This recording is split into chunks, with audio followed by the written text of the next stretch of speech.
How to sign up to Roblox on phone. In this video, I will show you how you can create a new Roblox account on your phone. For this, go ahead and launch open the Roblox app on your device. You can also do this on a web browser. Now select the option of create account. Here you want to enter your date of birth. Once that is done, enter your username. Make sure not to use your real name. After this, select your gender.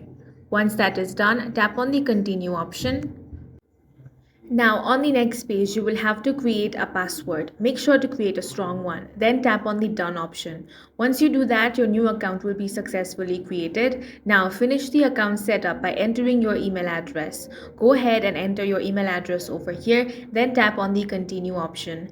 Now as you can see, an email has been sent. Check that and then click in the link to verify your email. In this way, you can easily sign up to Roblox on your phone, and that's all for this video. If you found it useful, make sure to hit the like button and subscribe for more videos like this.